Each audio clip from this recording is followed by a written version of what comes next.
pues tal vez el concepto más importante de esta última parte, ¿cierto?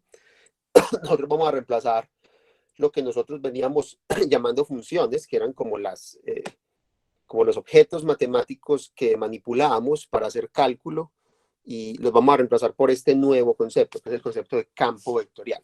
¿Cierto? Entonces, el concepto de campo vectorial, por supuesto, depende a priori de la dimensión, pero realmente no tanto, ¿cierto?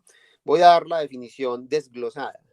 Primero en dimensión 2 y luego en dimensión 3, simplemente por razones, digamos, psicológicas, pero la definición es idéntica. No hay ninguna diferencia entre los dos conceptos. Pues hay tanta diferencia como diferencias hay entre R2 y R3, como espacios vectoriales, que realmente no es mucha la diferencia. Ok, entonces, vamos a suponer que yo tengo un subconjunto, sea de un subconjunto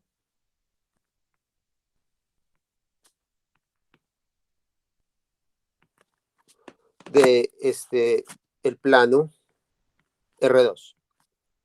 Ok, entonces un campo vectorial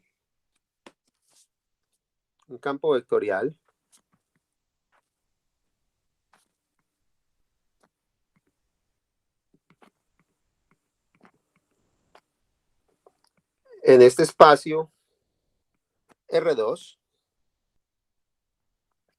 ¿cierto? Es simplemente una función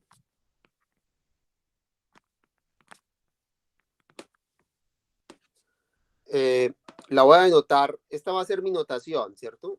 Yo me he cuidado mucho de usar una notación clara cuando estoy tratando de especificar cantidades vectoriales, y esa va a mantenerse, es la flecha arriba. Entonces, no poner nada es decir que estás trabajando con una cantidad escalar. Poner una flecha arriba es decir que estás trabajando con una cantidad vectorial, ¿ok? Entonces, es una función que le asigna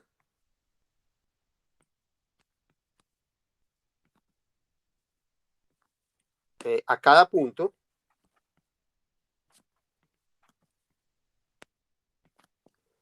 x, y en ese subconjunto, ¿cierto? Un vector bidimensional. Un vector, perdón, un vector bidimensional, ¿cierto? Al cual voy a designar por f evaluado en el punto XY. Entonces, yo quiero que observen una cosa importante, una sutileza que generalmente no se suele destacar en los textos. Y es que aquí estás trabajando con R2 desde dos puntos de vista, y son muy distintos. Uno es visto como espacio topológico, donde estamos examinando sus puntos, como puntos del dominio de una función. Y el otro como codominio, que es el conjunto donde toman valores estas funciones que estamos llamando campos vectoriales, y donde entendemos a R2 no como un espacio topológico de puntos, sino como un espacio vectorial. Son dos manifestaciones de R2 muy distintas. Muy bien, entonces, una manera de visualizar el campo vectorial, aquí tengo pues un pequeño dibujo que ilustra lo que es este campo vectorial en el plano, ¿cierto? Entonces, tú los dibujas, no dibujas el dominio y el codominio, sino que dibujas para cada punto del plano la flechita que le estás asignando a ese punto. Entonces, a este punto le estás asignando esta flecha, que es lo que estoy llamando yo la flecha asociada al punto XY. A este punto, esta flecha. A este punto, esta flecha. A este punto, esta flecha. A este punto, esta flecha. Y por supuesto, para cada punto hay una flecha. Eso es lo que es un campo vectorial desde el punto de vista visual e intuitivo, ¿cierto? Ahora, por concretez, permítame, yo escribo el campo vectorial en componentes. Voy a usar una notación en componentes a lo largo de esta última parte, y eso significa que esto que es un vector, ¿cierto? Esto es un vector. Esto no lo estoy entendiendo como un punto del plano, y no como un vector. se puede descomponer en términos de la base canónica, ¿cierto? Entonces, si una componente en la dirección del versor I y otra componente en la dirección, que voy a llamar Q, ¿cierto? En la dirección del versor J, ¿cierto? En notación de brackets, recuerden que yo introduje en la clase anterior una notación de bracket para designar lo mismo. Esto sería P de XY, Q de XY. Noten que no estoy poniendo paréntesis acá. Yo no identifico puntos con vectores. Y acá sí que es bueno hacer la distinción para que entiendan cuál es la naturaleza formal de los objetos. ¿Ok? Entonces, muchos de ustedes van a encontrar ustedes un paréntesis. Yo prefiero no poner un paréntesis porque eso sería identificar el vector con el punto, lo cual es lícito, pero no es apropiado, en mi opinión, si uno quiere entender cuál es la naturaleza formal del objeto. ¿Okay? Muy bien, entonces esto es lo que es un vector, un campo vectorial en R2. Vamos ahora a generalizar esto un poco, porque hay otro espacio vectorial con el que hemos lidiado en ese curso, que es R3. Entonces voy a generalizar esto para introducir lo que es un campo vectorial en R3. La definición va a ser formalmente la misma, entonces permítanme, yo copio parte de esto. ¿Ok? Y definámoslo acá rápidamente, ¿cierto? Entonces, para empezar, vamos a tomar un subconjunto ya no del plano, sino del espacio. Entonces lo voy a llamar, o lo voy a designar por la letra E, ¿cierto? Y esto vive ya en R3, ¿cierto? Y lo que vamos a definir es lo que significa tener un campo vectorial en R3. Entonces eso va a ser, de nuevo, una función. La voy a designar por la misma letra. La letra, el nombre de la función sí no importa, que le asigna a cada punto. Entonces ya el punto no es un punto, en una región o en un subconjunto del espacio euclídeo dos-dimensional, sino del espacio euclídeo dos-dimensional, sino que ahora le asignamos un punto que consiste en una tripleta, ¿cierto? En este subconjunto E, un vector, y ese vector no es bidimensional, sino que es tridimensional. Tridimensional.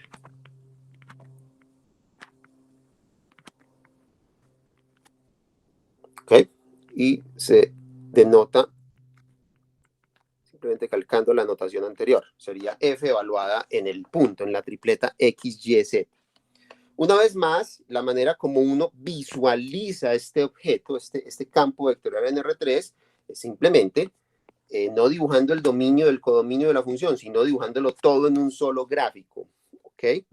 De manera que yo al punto que escojo en el espacio, en este caso la tripleta X, Y, Z, le pongo encima el vector que le asocio, ¿cierto? Entonces, a este punto le asocio este campo, a este punto a este vector, a este punto este vector, etc.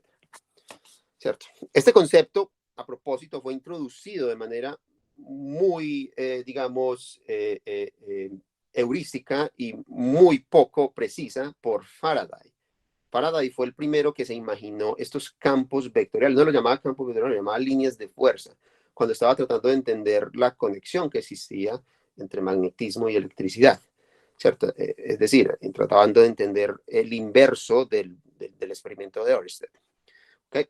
Entonces, esto fue, digamos, formalizado por los hidrodinámicos del siglo XIX y por Maxwell. Maxwell es el que introduce la noción precisa y es el que formula las leyes del electromagnetismo en este lenguaje. Es ahí donde uno ve la potencia de este lenguaje, ¿cierto? Aunque él no lo pensaba así. Él pensaba en componentes. Maxwell no pensaba en la entidad expresada en términos de la base canónica, sino que la pensaba en componentes. ¿Cierto? El que empezó a escribir esta notación que hoy día utilizamos es Hepside, que es hacia el final del siglo XIX. Entonces, una vez más, esto siendo un vector del espacio, ¿cierto? Se deja descomponer en sus componentes, ¿cierto? Entonces va a haber una componente, llamémosla, sigamos llamándola P, ¿cierto? En la dirección del versor I, va a haber otra componente, llamémosla Q, en la dirección del versor J, más una última componente, llamémosla R, en la dirección del versor K. ¿Ok? Entonces, esta es la manera como la vamos a escribir, o si ustedes quieren notación de tripleta, pero yo les recomiendo siempre poner el bracket en lugar de un paréntesis, ¿cierto? Van a tener entonces a tres funciones que llamamos P, Q y R, ¿cierto? Entonces, uno podría pensar que un campo vectorial es lo mismo que especificar tres funciones, pero es un poco más que eso, porque estas tres funciones son las componentes de un vector. Y al ser las componentes de un vector, todos sabemos que asociado a el espacio vectorial R3 hay una álgebra asociada, hay una estructura asociada, que es la estructura de espacio vectorial. Y eso es lo que importa. Entonces no son simplemente tripletas disparatadas de funciones, sino que son tripletas disparatadas de funciones que se adicionan de acuerdo a las reglas que definen a R3 como espacio vectorial. Muy bien, entonces estas son las definiciones y yo creo que vamos a enfocarnos en dar algunos ejemplos que permitan ilustrar esto, ¿cierto? Entonces, hay un ejemplo que nosotros ya conocemos de entrada. No lo entendíamos así, como un campo vectorial, aunque yo creo que en su momento yo sí lo advertí cuando introduje esa noción. Entonces, vamos a ver algunos ejemplos.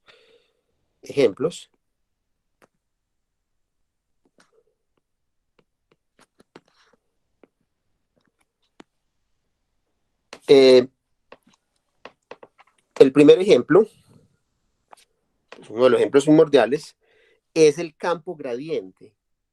El campo gradiente de una función escalar. Eso es un campo vectorial. Entonces, voy a ponerlo y voy a recordar su interpretación gráfica, ¿cierto? El campo gradiente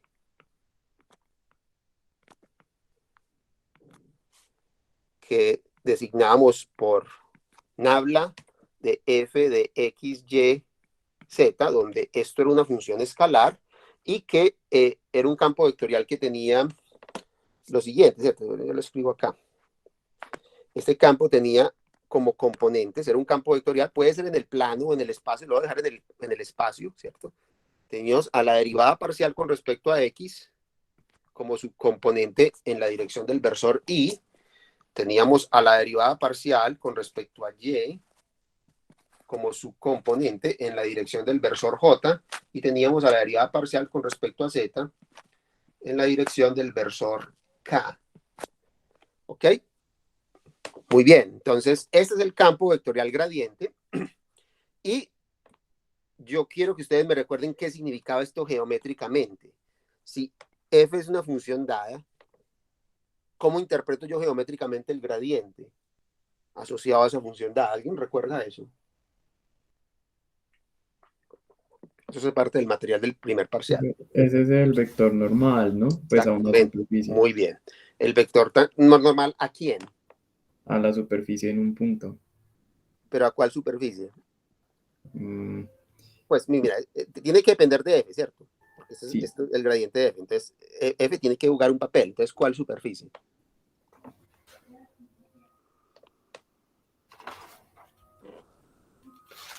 una curva en R3, ¿no? Pero no puede ser una curva porque es una superficie, ¿cierto? Ah, No tiene una superficie de nivel asociada a esta función. Cualquier superficie, esto define superficie de nivel, ¿cierto? Si usted come f de x, y, z igual a una constante, eso da una superficie de nivel. Y esa superficie de nivel tiene unos vectores normales. Esos vectores normales son precisamente todos los que da este campo gradiente. Voy a hacer un esquema para que la cosa se clarifique. Aquí está el esquema.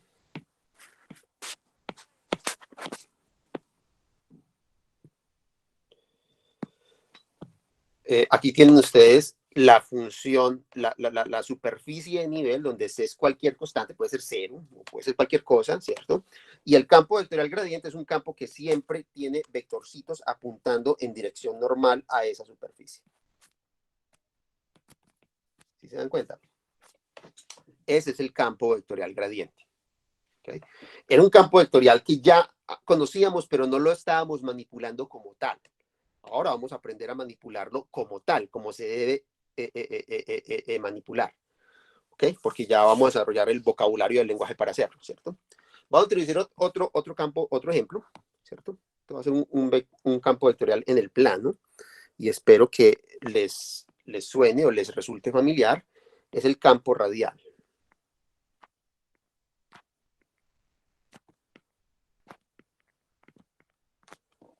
campo radial que está dado por la siguiente prescripción. Es el campo que a cada punto le asigna el siguiente vector, x en dirección del versor y más y en dirección del versor j.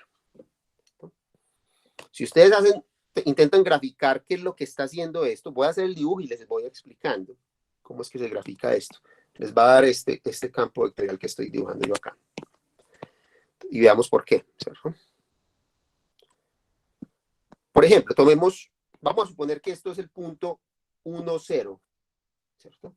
Entonces, el punto 1, 0 del plano se le asocia el vector 1 en la dirección de y más 0 en la dirección de j.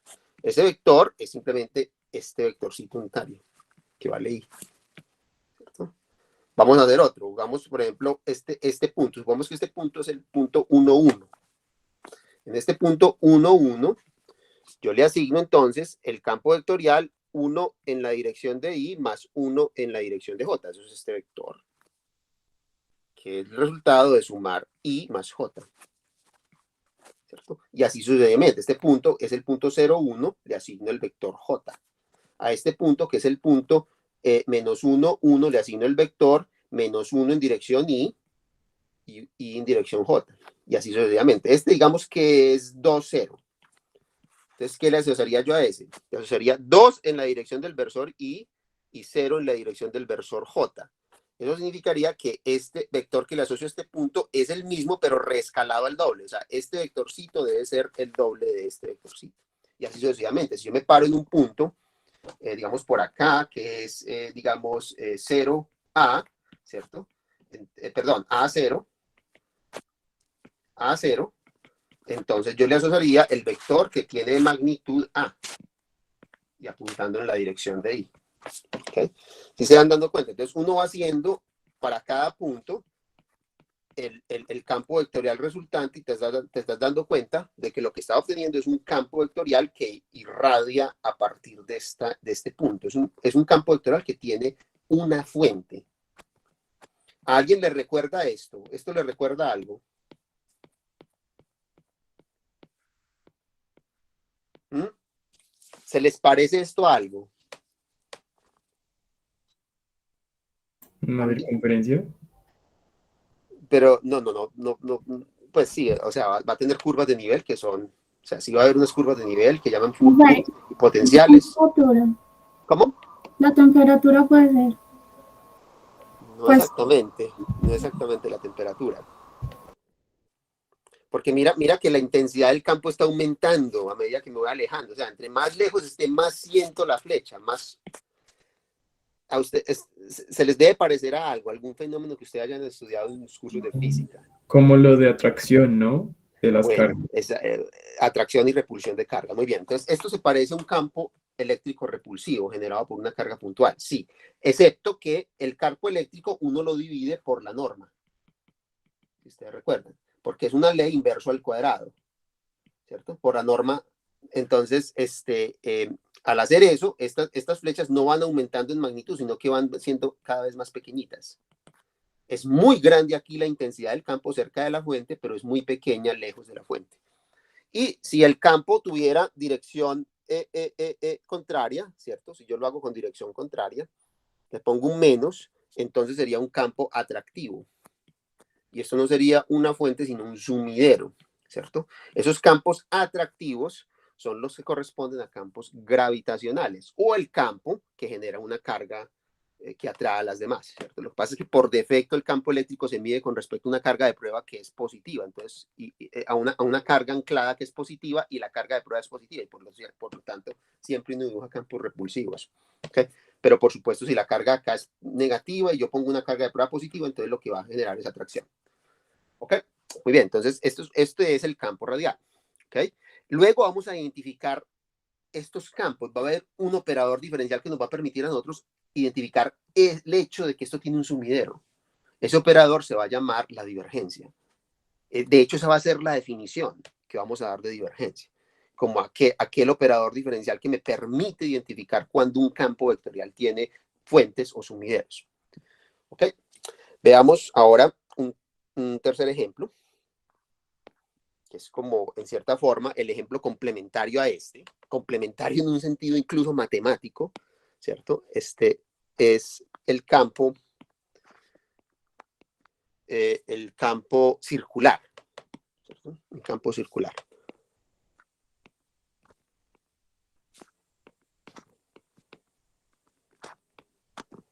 ¿Cierto? Que es, voy a hacerlo así, voy a hacer el campo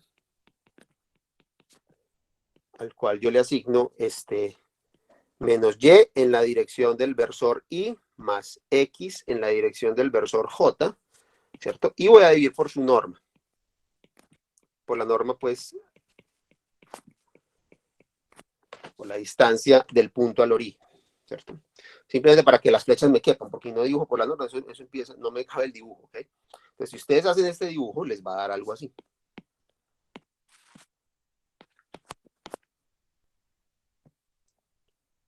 Entonces, quiero que aprecien, o sea, cómo se dibuja del mismo modo, ¿cierto? Por ejemplo, este punto es el punto 1, 0, ¿cierto? Entonces le asignaría 1 en la dirección de J, nada en I, entonces apunta hacia arriba, ¿cierto? Este punto, digamos que es el punto 1, 1.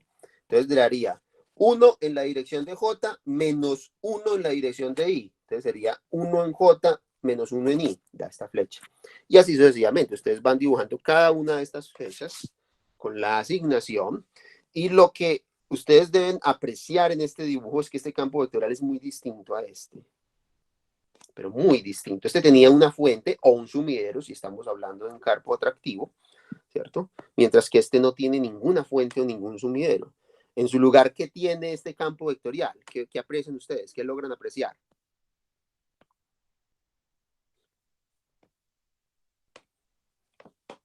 ¿Qué logran apreciar ustedes de este campo vectorial? El nombre, pues, debe decirles algo, ¿no?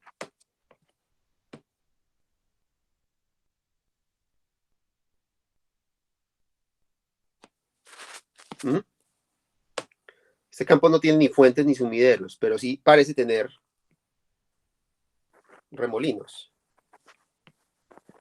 Parece que se forman algunos remolinos, ¿cierto? Alrededor de un punto, digamos. De hecho, este campo vectorial tiene un punto fijo, que es el origen. El origen no rota, pues, porque ahí el campo vectorial es singular, ¿cierto?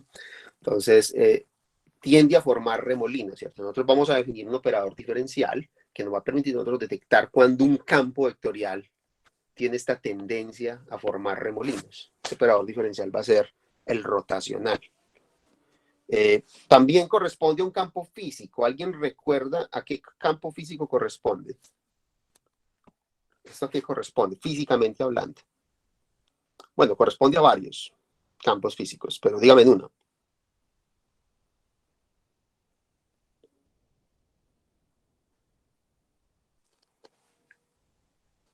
¿Hola? Profe, la velocidad angular. Corresponde, bueno, sí, a un campo de velocidades, sí, puede ser el campo de velocidades de algo que está rotando, pero el problema es que el campo de velocidades de un objeto unidimensional, el campo vectorial solamente está definido en una circunferencia, no está definido en todo el espacio. Pero esto corresponde a varias, por ejemplo, esto corresponde a la tendencia a un fluido de formar remolinos. Cuando se generan vórtices en un fluido, el campo de velocidades luce así, ¿cierto? Esto es un campo de vórtices, por ejemplo. Pero también corresponde en electromagnetismo al campo que genera un alambre por el cual circula una corriente. Eso genera un campo magnético que viene en esta dirección. Es un campo circular. ¿Okay? Eso lo habían visto ustedes. Es que me da la impresión de que ustedes como que no hubieran tomado cursos de física. Eso lo vieron ustedes en cursos de física. No, profe, a mí me toca ver física el siguiente semestre, pues la 2. Y por lo regular Okay. en física 1 casi no. No, en Por física lo 1 regular, no, en física 1 es mecánica, pero hay un curso de campos. Deben haber un por curso eso, de pero campos. hay gente que es mecánica o escogen la de ondas y la de ondas, no escogen la de campos ni electricidad. Ok, bueno, muy bien. Entonces, esto corresponde a un campo magnético generado por un alambre, ¿cierto? El alambre estaría saliendo de la hoja, acá, ¿cierto? Esa es la manera como, si ustedes hacen el experimento, cojan un alambre, háganlo, cojan un papel y rieguen limaduras de hierro y se van a dar cuenta de que este es el campo que genera. Estas son las líneas de fuerza que Faraday observó y que lo llevaron a introducir este concepto de campo. Muy bien, veamos otro ejemplo un poco más concreto. Vamos a el campo gravitacional, por ejemplo. El campo gravitacional es un ejemplo de un campo vectorial. Para aquellos que no han visto el curso de campos, pues se los recomiendo. La ingeniería es un estudio de campos. Todos los fenómenos de la ingeniería se modelan con campos, no con partículas puntuales. No son, pues hay principios mecánicos, es muy importante que tengan los principios mecánicos claros, pero en última son teorías de campos. Si usted va a estudiar mecánica de suelos, si usted va a estudiar estructuras, si usted va a estudiar fluidos, si lo que sea que usted vaya a estudiar en ingeniería, si va realmente a resolver un problema de ingeniería, usted necesita lidiar con una teoría de campos. Entonces, esto es lo que van a encontrarse ahí, campos. Y no solo campos vectoriales, van a encontrarse otros tipos de campos generalizados, campos tensoriales. ¿Okay? Entonces, es muy importante que tomen un curso de teoría de campos. Eso es fundamental. Yo no sé cómo se le ocurre a alguien que es el director de un programa de ingeniería que los ingenieros tienen que ver un curso de teoría de física de campos. Eso yo no lo entiendo. No sé qué están haciendo. ¿Okay? Muy bien, entonces ahora veamos el campo gravitacional como un ejemplo.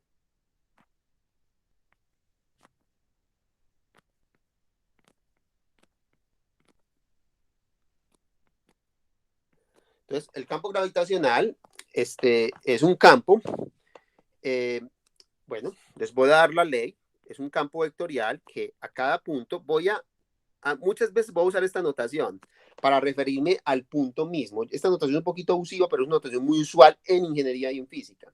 No se designa el punto X, Y, Z, sino que se entiende. Recuerden que un punto en el espacio es indistinguible de su vector posición.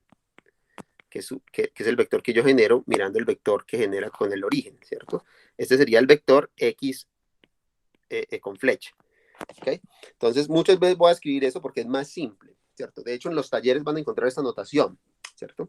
Y lo que dice la ley de Newton es que la fuerza que se genera entre dos cuerpos, uno de masa m y otro de masa m mayúscula, ¿cierto? Es proporcional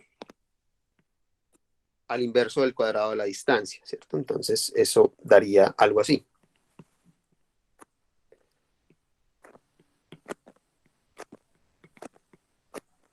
Y es una fuerza atractiva, le ponemos un menos. Eso dice la ley de Newton de la gravitación universal. Esto es lo que ustedes deberán haber estudiado en el curso si toman el curso de campos. Newton de la gravitación universal.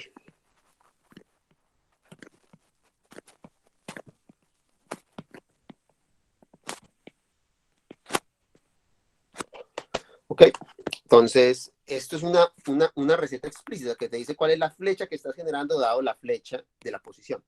Está diciendo, coja la flecha, divídela por el cubo de la distancia y multiplique por estas constantes. Esta es la constante de uno de los cuerpos, esta es la constante de otro de los cuerpos, y es una constante universal que llama la constante de Cavendish. Profe, una ¿Sí? pregunta. ¿Sí? Eso que está ahí es un menos, ¿cierto? Sí, porque es una fuerza atractiva. Gracias. Es una fuerza atractiva. Esa es la diferencia entre fuerza atractiva y fuerza repulsiva, ¿cierto? Voy a escribírselo explícitamente. Si ustedes lo escriben explícitamente en las coordenadas, este campo sería algo así. Sería como función de los puntos de la posición X, Y, Z. Esto sería menos M por el producto de M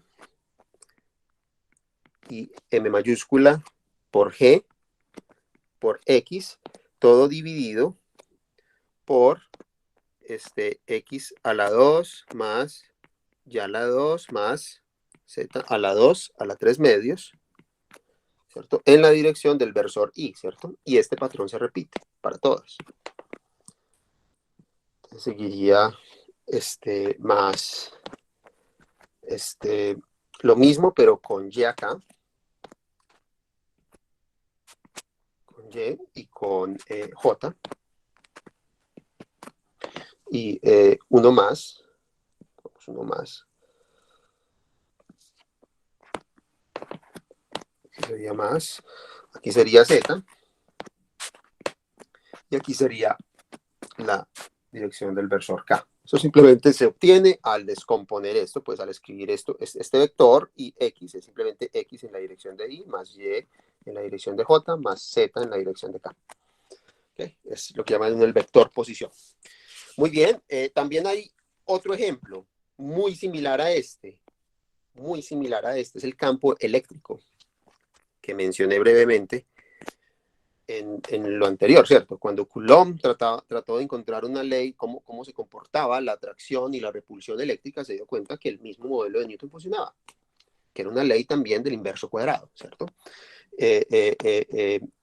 Entonces, esa es distinta, pues, porque ya les voy a decir por qué. Entonces, el campo eléctrico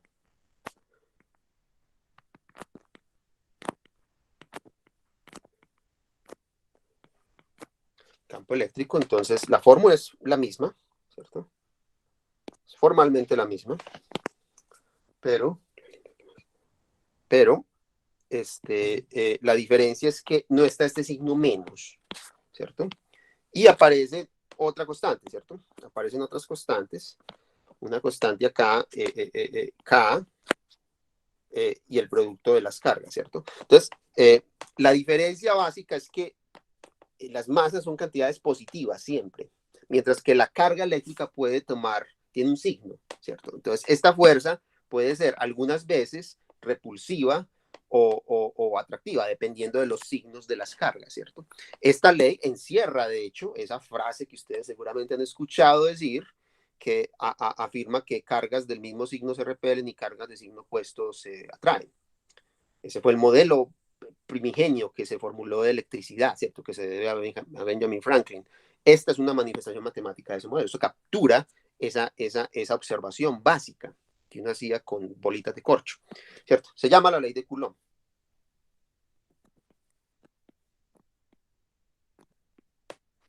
¿Cierto? Y por supuesto, si usted lo escribe explícitamente, va a tener una expresión muy similar a esta, ¿cierto?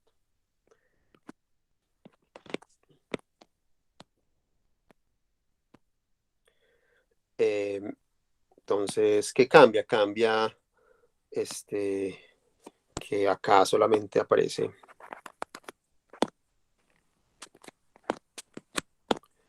perdón, aquí aparece que K por Q, ¿cierto?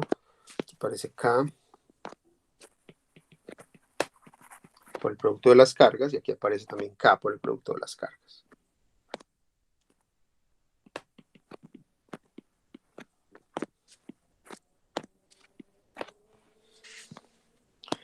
Muy bien, perfecto. Entonces, estos son dos ejemplos. Voy a dar un último ejemplo, como para lo que viene. Aquellos que tienen que ver el curso de fluidos, se van a encontrar ahí campos por todos lados. Las ecuaciones de fluido, fundamentales del fluido, están determinadas por un campo vectorial que se llama el campo de velocidades y por otro campo escalar que se llama el campo de presiones. Esas dos cantidades determinan completamente la dinámica del fluido, ¿cierto? Entonces, este sería un sexto ejemplo, ¿cierto? Es, digamos, el campo de velocidad de un fluido.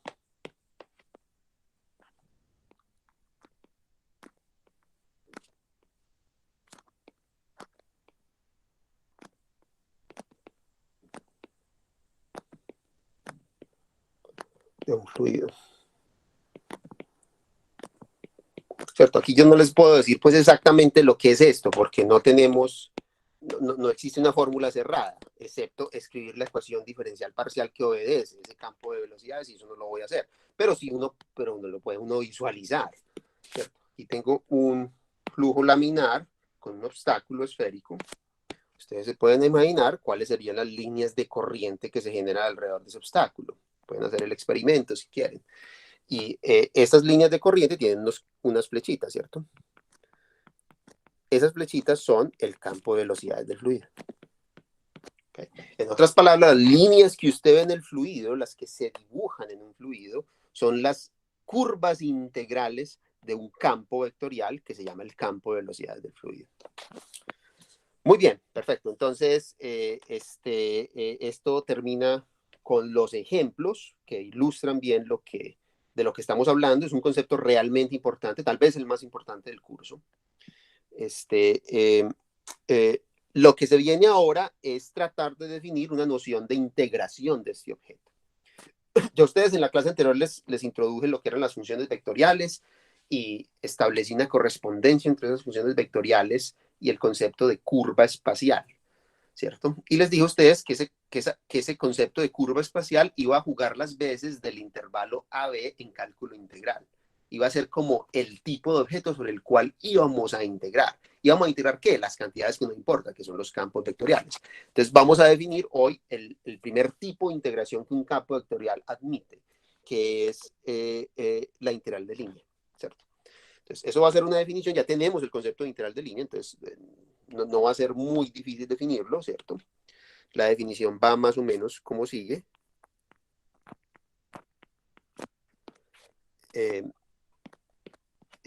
Vamos a suponer que yo tengo un campo vectorial, entonces sea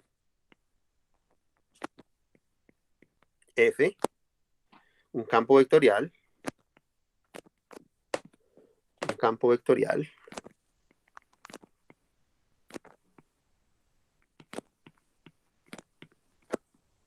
definido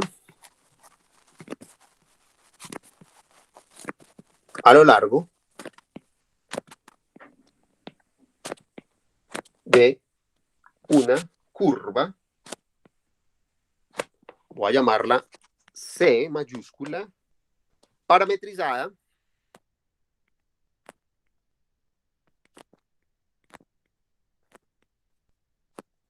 por cierta función vectorial. Recuerden que el nombre que habíamos elegido para funciones vectoriales eran R's, les poníamos una flecha porque eran funciones vectoriales. Voy a asumir que el intervalo de parámetros es el intervalo AB, ¿cierto? Entonces, bajo estas condiciones, tiene sentido hablar de la integral de línea de un campo vectorial largo de 6. Ya les voy a decir qué es. Entonces,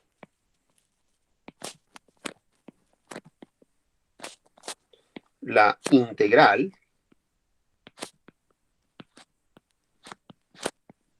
de línea,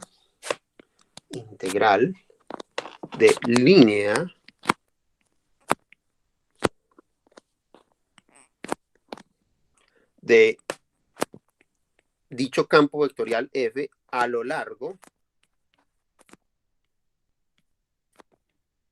de C es por definición el siguiente objeto. Entonces vamos a definir un nuevo objeto.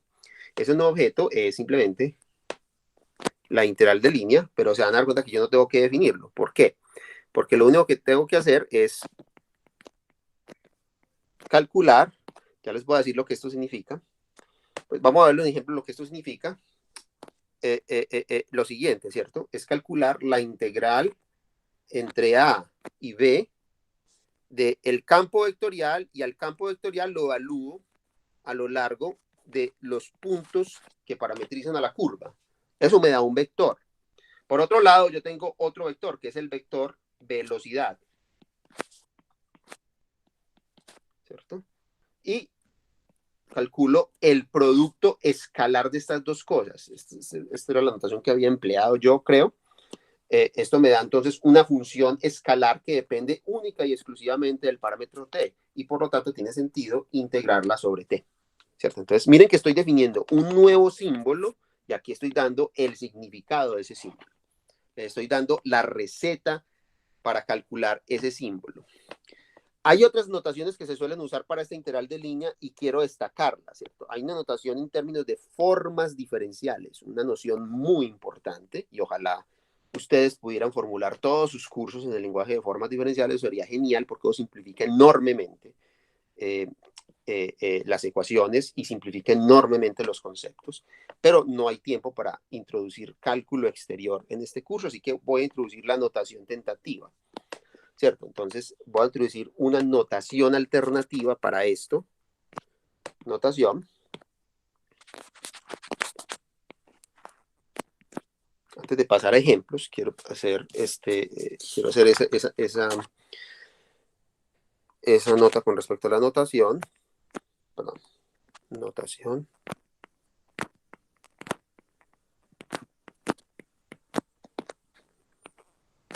Supongamos que yo escribo, y ya, de ahora en adelante vamos a empezar a cometer un pequeño abuso de notación. ¿cierto? En la clase anterior, cuando yo escribía la función vectorial, yo le puse nombres a las funciones f, g y h, creo. X era f, y era g y z era h. En muchos textos, en la mayoría de los textos, en física y en ingeniería, uno suele ser un poquito económico con la notación y a la función que corresponde a x la llama también x y simplemente la decora con un paréntesis t para destacar el hecho de que esto es una función del parámetro t. La llaman simplemente x de t, ¿cierto? En la dirección del versor. Y lo mismo hacemos con la y. La y no la llamamos g, no la llamamos y de t. ¿Cierto? Y finalmente, lo mismo hacemos con la z. No la llamamos h, sino que le llamamos z y la decoramos con su argumento t. ¿Ok? Entonces, en este caso, uno puede dar una fórmula alternativa para este nuevo objeto que estoy llamando yo la integral de línea del campo vectorial, ¿cierto? Que es la integral de línea de f sobre c, que estoy designando con esta notación todavía no es muy claro qué significa, ¿cierto? Pero hay una razón para esta notación y ya la vamos a ver precisamente acá. Entonces, ¿esto qué es? Esto es lo mismo que, entonces, veamos la cosa, ¿cierto? ¿Qué es el campo vectorial? El campo vectorial en R de t. Eso es, a ver qué me sale mejor. Tal vez me sale mejor escribir en la notación de brackets, para que me sale más corto, ¿cierto? Esto sería entonces escribir la componente en x, ¿cierto? Evaluada a lo largo de la curva x de t, y de t, z de t, coma, ¿cierto? Lo mismo haría con la q. Q en x de t, y de t, perdón, y de t, z de t, ¿cierto? Y lo mismo con la r. Entonces yo pongo esto para que me quepa. Aquí sería entonces r de x de t, perdón, en paréntesis, x de t, y de t, z de t, ¿cierto? Y eso me da a mí el primer vectorcito que corresponde a esto. Eso es f, este vector. Muy bien, y esto tengo que multiplicarlo escalarmente por otro vector, y ese vector es simplemente x' de t, y de t, z' de t, ¿cierto? Y todo por dt, ¿cierto? Entonces hagamos el producto punto de las dos cosas. Ese producto punto, ¿qué me va a dar?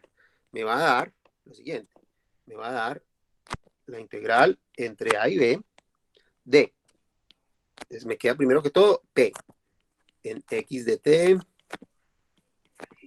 y de t, z de t, por x' de t, ¿cierto? Y más q en xt, y de t, zt por y' de t. Y más r de x de t, y de t, z de t, por z' de t. Y todo multiplicado por dt. Y ahora voy a recordarles una notación muy sugestiva, que es la notación de Leibniz. En notación de Leibniz, uno escribe esto, así, uno lo escribe como dx dt, ¿cierto? Esto lo escribe uno como dy dt, y esto lo escribe uno como dz dt. Entonces observen que todos tienen un dt en el denominador, y aquí estoy multiplicando por dt, entre comillas, ¿cierto? Entonces esto se suele designar, y esto es una notación, y esta notación la van a encontrar también ustedes alternativamente en los textos, así, como la integral sobre c de algo. Ese algo es p de x más q de y más r de z, ¿cierto? Simplemente observando que yo puedo como intuitivamente cancelar estos dt's y estos dt's, y lo que me queda es q por dx, p por dx, q por dy y r por dz. Y eso se suele denotar así. A este objeto se le puede dar un significado matemático, preciso, pero nosotros no tenemos el lenguaje para hacerlo. Pero esto es a lo que yo me refiero como una unoforma. Esto es una forma diferencial. ¿Okay? Muy bien, entonces estas dos notaciones son alternativas y las van a encontrar ustedes indistintamente en todos los ejercicios de todos los textos que vayan a mirar, incluyendo el taller de nosotros. ¿Okay? Entonces tienen que estar familiarizados con ambas notaciones. ¿Ok? Ahora voy a hacer un cálculo y en ese cálculo quiero destacar ambas notaciones, de hecho. Entonces, veamos los ejemplos concretos, ¿cierto? Ejemplos.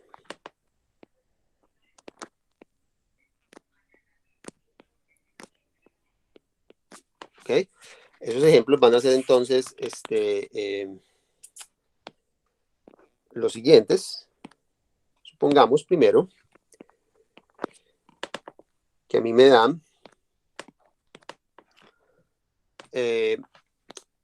a evaluar la siguiente integral de línea. Entonces vamos a evalúe una integral de línea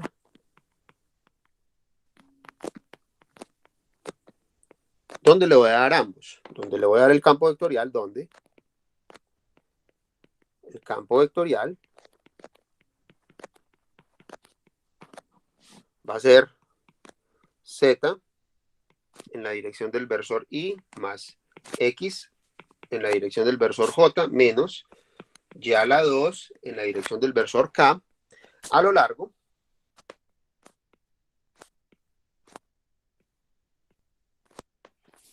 de c dada por la siguiente parametrización.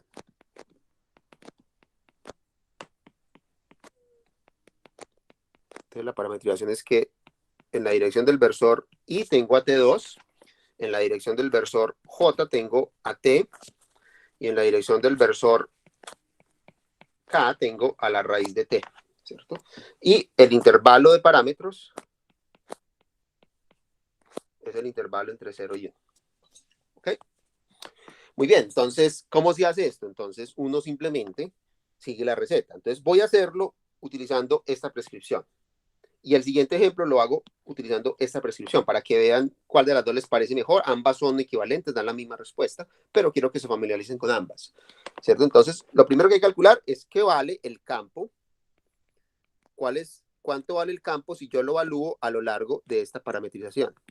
Entonces, esto simplemente significa que en el campo yo hago x igual a t2, y igual a t y z igual a la raíz de t, ¿cierto? Entonces, hagámoslo. Entonces, literalmente, z es la raíz de t, entonces queda raíz de t en la dirección del versor i, más x es t2, entonces queda t2 en la dirección del versor j, y queda menos y2, y es t, entonces queda t2 en la dirección del versor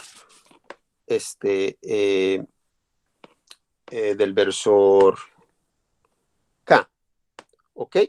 Muy bien. Entonces, ahora calculemos cuánto vale el vector velocidad, que es el otro dato que necesitamos para calcular la integral, ¿cierto?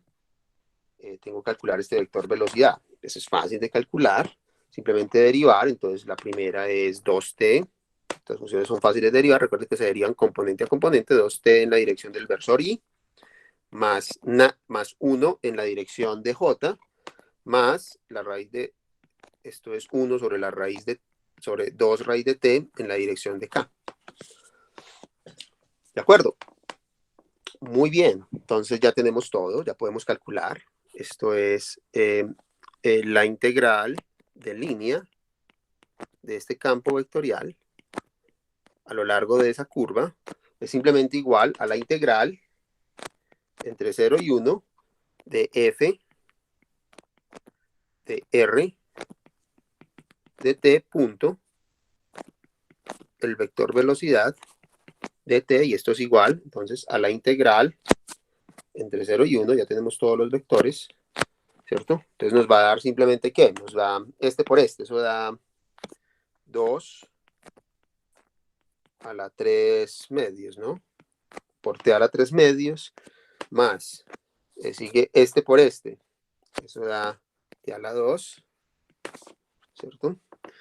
Y este por este. Eso da menos 1 medio. Entonces queda 2 y le quito 1 medio, queda a la 3 medios, ¿cierto? De t. Y ya lo que de eso, ya pues, eso da ¿qué? Eso da 1 medio menos 2, da 3 medios, esto daría 3 medios de t a la 5 medios sobre 5 medios, todo evaluado entre 0 y 1, más t3 sobre 3, todo evaluado entre 0 y 1, y eso da, no sé cuánto da eso. ¿Okay? Lo que de eso. ¿Okay? Lo que importa es como aprender a hacer el cálculo. Muy bien. Veamos el segundo ejemplo. Y el segundo ejemplo no voy a usar la prescripción con la cual definí la integral de línea, sino esta presentación en términos de unoformas o de formas diferenciales. ¿Ok? Entonces, hagámosla rápido. Vamos a evalúe la siguiente integral de línea. Evalúe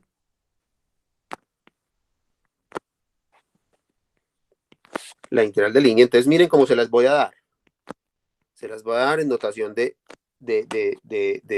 unoforma, ¿cierto? Entonces, menos y de x, z de y, más 2x de z, donde C es la hélice, que estudiamos en la clase anterior, ¿cierto? Entonces está dada por el coseno de t en la dirección de i más el seno de t en la dirección de j más t en la dirección de k, ¿cierto?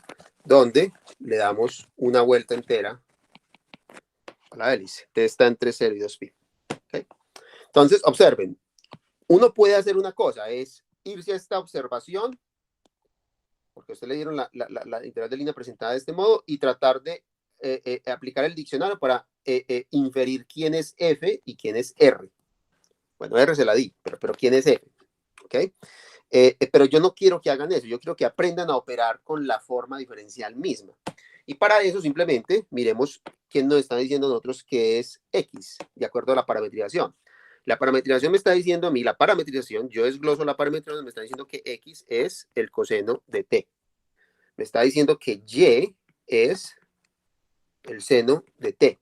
Y me está diciendo que z es t.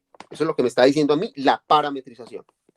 Muy bien, entonces, si yo sé que esto es lo que vale x, y z a lo largo de esta curva, yo voy a saber cuánto vale el diferencial de x, el diferencial de y, el diferencial de z. A saber cuánto vale el diferencial de x. Va a ser simplemente menos el seno de t por dt. ¿Cuánto vale el diferencial de y? Va a ser el coseno de t por dt. ¿Y cuánto vale el diferencial de z? Va a ser simplemente el diferencial de t, ¿cierto? Entonces yo puedo reemplazar directamente en esta expresión sin necesidad de tener que devolverme en esta secuencia de igualdades para inferir quién es el campo vectorial involucrado acá, ¿cierto? Entonces eso es lo que voy a hacer. Vamos a escribir directamente lo que es esta integral de línea en forma, escrita en términos de forma diferencial, ¿cierto? Entonces esto es la integral de la siguiente forma diferencial, es menos y de z, de x, perdón, más z de y más 2x de z. Entonces esto tiene que ser igual a lo siguiente. Entonces yo simplemente lo que hago es reemplazar todo porque tengo a x, a y y a z, y tengo a de x, de y de z. Y eso es todo lo que me está pidiendo esta expresión. Entonces esto me queda simplemente la integral, una integral que va a estar expresada todo en términos de t. Y t está variando entre 0 y 2pi. Entonces me queda lo que vale y vale seno. Entonces como tiene un signo neno, entonces queda menos el seno de t por lo que vale el de x. De x vale menos seno de t de t. Menos seno de t de t, ¿cierto? Más lo que valga el z vale t, por lo que vale el de y, que es coseno de t de t. Entonces aquí queda simplemente t por el coseno de t, ¿cierto? Muy bien, entonces t por el coseno de t, y finalmente tenemos a 2x por dz, x vale coseno, dz vale dt, entonces aquí me queda simplemente 2 coseno de t dt, eso es lo que vale esto, y el dt sale de factor común, entonces aquí me queda simplemente, a ver cómo me queda esto, me queda una integral muy sencilla, que es la integral entre 0 y 2pi, de aquí queda entonces, ¿cómo queda esto? Queda de factor, queda seno, que queda 2 coseno de t, me queda t por el coseno de t más el seno al cuadrado de t de t. Todas integrales muy simples, ¿cierto? Esta integral es directa, esta integral sale con una identidad trigonométrica que lo lleva a un ángulo doble, y esta integral sale por partes, ¿cierto? Es un poco largo, sí, pero es fácil. O ustedes tienen la magia del Wolfram, ¿cierto? Ustedes tienen que hacer esto. Entonces, esto les va a dar, si hacen el cálculo, creo que va a dar pi, creo. No estoy seguro, pero creo que da pi. ¿Ok? Muy bien, entonces son dos maneras de operar con estas integrales de línea. Ambas notaciones son igualmente usadas. No hay una que sea usada más que la otra. Depende más o menos de los datos, de cómo le presenten usted el campo vectorial. Si lo presentan así, entonces ustedes, yo me iría por esta. Si se lo presentan así de forma diferencial, yo me iría por esto. Pero ustedes ya preferirán, desarrollarán, digamos, su fantasía para calcular estas cosas. Muy bien, ya para terminar, quiero introducir una pieza de notación, ¿cierto? Que es la siguiente, ¿cierto? O terminología. Una terminología.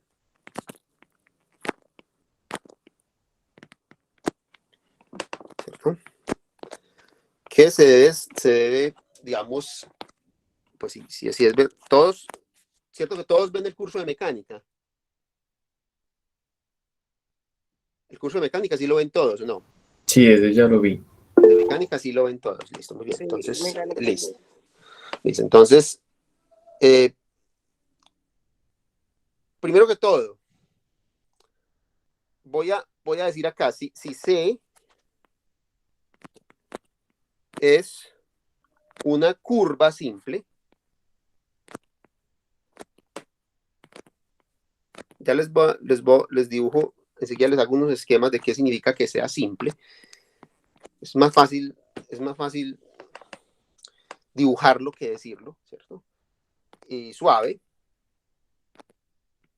sí sabemos lo que significa, ¿cierto? Es que podemos graficar ese vector tangente.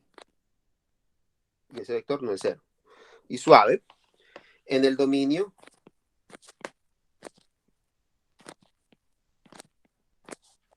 de un campo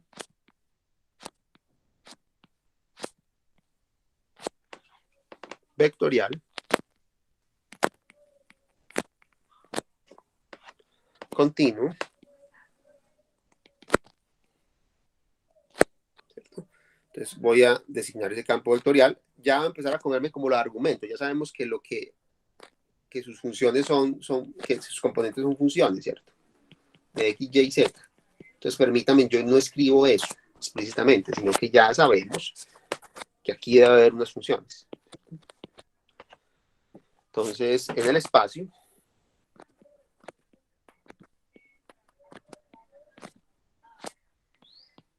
tridimensional, entonces vamos a definir algo muy importante, lo que se llama circulación con relación a circulación. La circulación de F con relación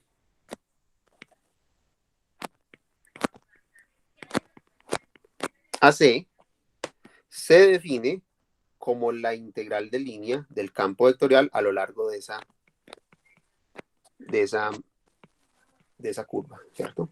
Entonces, a esta integral de línea, a usted muchas veces no les van a decir, evalúe la integral de línea, y no calcule la circulación del campo a lo largo o en relación a la curva. Ya saben que lo que le están diciendo es simplemente un sinónimo de calcular la integral de línea, ¿cierto? Pero es una terminología muy utilizada, ¿cierto? Entonces, quiero simplemente decir algo. Tal vez debería trasladar esto acá y decir lo que significa simple, ¿cierto? Por curva simple, esto es lo que quiere decir simple. Por eso les decía que era más fácil hacer un dibujo que explicar lo que es, ¿cierto? Esto es lo que uno llama una curva simple, ¿cierto? Es una curva que no tiene autointersecciones, ¿cierto? Pasa que esta no es cerrada. Esto es una curva simple cerrada. Cerrada quiere decir que forma un bucle, ¿cierto? Esta no es una curva simple. ¿Por qué? Porque tiene una autointersección. El hecho de que haya una autointersección es problemático porque crea una singularidad. Recuerden que lo que uno quiere es dibujar vectorcitos tangentes, ¿cierto? A la curva. Y hay un problema cuando llega a este punto. En este cruce, miren que hay una ambigüedad. ¿Cuál es el vector tangente? Hay dos. Está esta dirección, está esta dirección. Eso es un indicativo de que este punto es singular y por lo tanto estas curvas queremos excluirlas de esta definición. Queremos que sean simples las curvas, ¿cierto? Aquí hay una curva no simple y cerrada. ¿Okay? Muy bien, esa es la primera pieza de terminología que quería introducir. La segunda pieza de terminología es que aún acotando un poco más esta definición, si estamos trabajando en un contexto de mecánica, ¿cierto? Donde el campo vectorial tiene la interpretación de ser un campo de fuerzas, ¿cierto? Entonces, en ese caso, a la circulación se le da un nombre muy especial. ¿Alguien me puede decir cómo se llama eso? ¿Cómo se llama la circulación en física? ¿Alguien recuerda eso? Eso se lo enseñaron.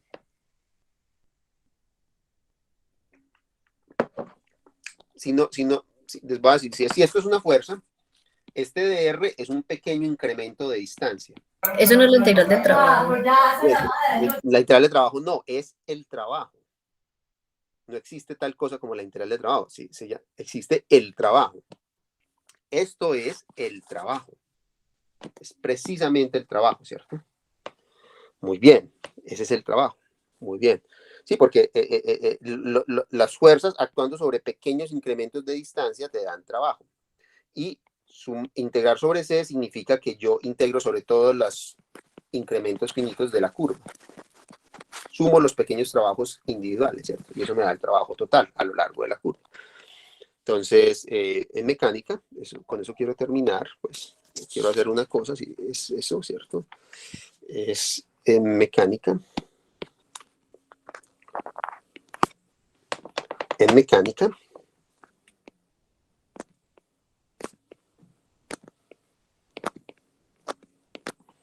¿Cierto? El campo vectorial es generalmente un campo de fuerzas, por ejemplo, el campo gravitacional o el campo eléctrico, ¿cierto? Es un campo de fuerzas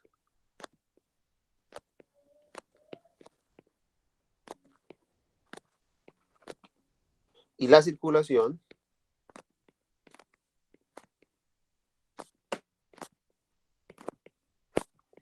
de dicho campo, ¿cierto?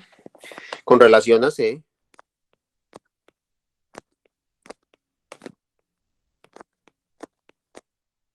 se llama el trabajo.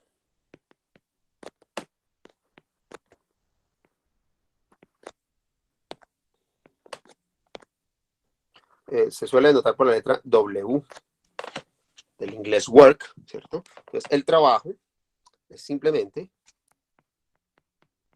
la integral de línea del campo de fuerzas. Trabajo, pues, con relación a esa curva, ¿ok? Muy bien, la razón por la que ustedes tal vez no trabajaron con esta definición en física mecánica es porque en mecánica uno suele hacer un artificio y el artificio es que uno restringe los problemas a hacer problemas unidimensionales, por ejemplo, a que ocurran en un plano y a que ocurran sobre una línea. Entonces todos los problemas son unidimensionales. Entonces toda esta característica vectorial del problema de Pierre se esconde, queda escondida es subliminal en esos problemas, pero está presente, está ahí. Ustedes simplemente les ocultaron la dificultad porque les formularon problemas que se podían resolver en una dimensión, pero en general eso no va a ser así.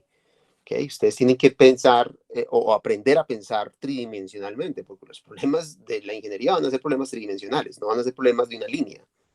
¿Okay? Entonces, está muy bien porque en el momento en que uno, digamos, enseña un curso de mecánica, este curso no se tiene. No se tienen los preliminares matemáticos para hacer un curso de mecánica serio, ¿cierto? Entonces hay que hacer un curso de mecánica un poco más simple, ¿cierto? Donde uno simplifica mucho la situación y le da más énfasis a los conceptos, porque los conceptos sí son profundos y son difíciles, ¿cierto? Así la matemática que estés usando sea muy elemental, los conceptos son profundos y complicados, ¿cierto? Y eso es lo que hace que un curso de mecánica del nivel que usted ponga es difícil, sea difícil, ¿ok? Muy bien, muchachos, eso es todo lo que yo quería decirles hoy. Eso es todo lo que corresponde a campos vectoriales. La próxima sesión vamos a estudiar, que es mañana, ¿cierto? Vamos a estudiar el concepto de independencia de la trayectoria. Vamos a ver esa cosa que habla de trabajo no dependiente de la trayectoria, ¿cierto? ¿Alguien recuerda eso? ¿Saben cuál es la respuesta? Cuando el trabajo que se realiza entre un punto A y un punto B no depende de la trayectoria. ¿Qué naturaleza tiene que tener la fuerza? ¿Ustedes recuerdan eso? ¿O cómo llaman nuevos sistemas?